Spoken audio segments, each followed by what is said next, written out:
I worked with him or for him for about 20 plus years. He was a great friend. We had a tremendous amount of great times together. His passion, his desire to win, he never wanted to lose. He worked tirelessly to make ISI the best garbage company. He just wanted that company to be fantastic. He loved it. His passion and his desire was just unbelievable. And that quality bled over to all the employees. And I mean, they just loved working for him. He would be the leader up the mountain, first one out. I mean, he would always lead.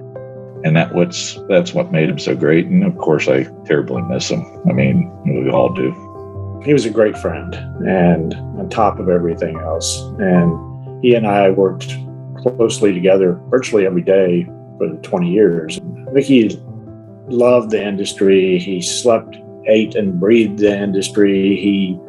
His passion for the industry and his passion for the people in the industry was very contagious. And it's what drew me to him in the initial meeting we had. And I just felt that coming out of him. And I saw it for the whole 20 years we worked together. He lived this industry and he loved it. And he till the day he died, he still loved it. And I miss him. I've known Mickey for almost 50 years. When you're around Mickey, you don't have to talk. All you have to do is listen. Mickey always had a story. It was never a short one. It was always good, and it always involved people that he knew, worked with, and loved.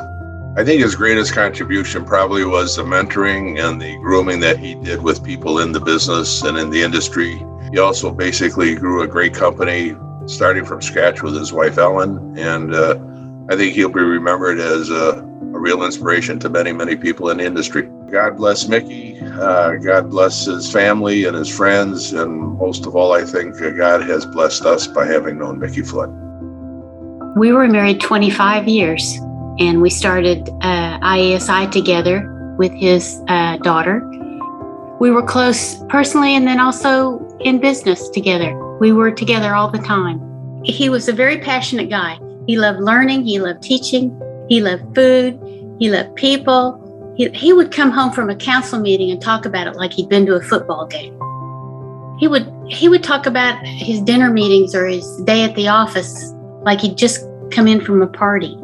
He would come in and he would talk to everybody on his way to the office. He didn't bypass anything. And he'd go through the cubicles and say, "How's the A team going today?" You know, he just rallied everybody. He loved it. He loved every minute of it. And I'll tell you a little story about him. So we were going to the council meeting and he called and he talked to the city manager there before we went and was told that they pretty much had decided who they were going to award the bid to, and it was a bigger company.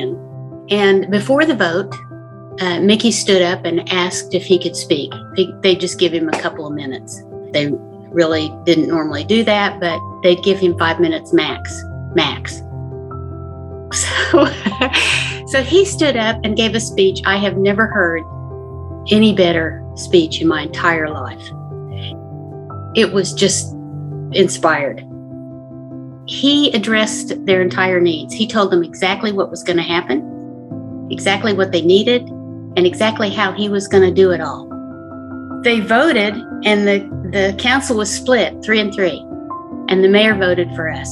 So we walked out of there with that contract. Everybody's jaw was on the floor. I mean, it was just incredible. It was the most amazing thing I've ever seen. Even Mickey was speechless when we got out of there. I don't think I've ever seen that happen. But he did it. He got it all done. He was amazing.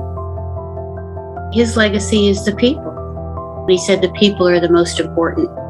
He loved his family and his working family and his family. He was very proud of his children and his grandchildren. All of the people in his life were what kept him going. He just loved life.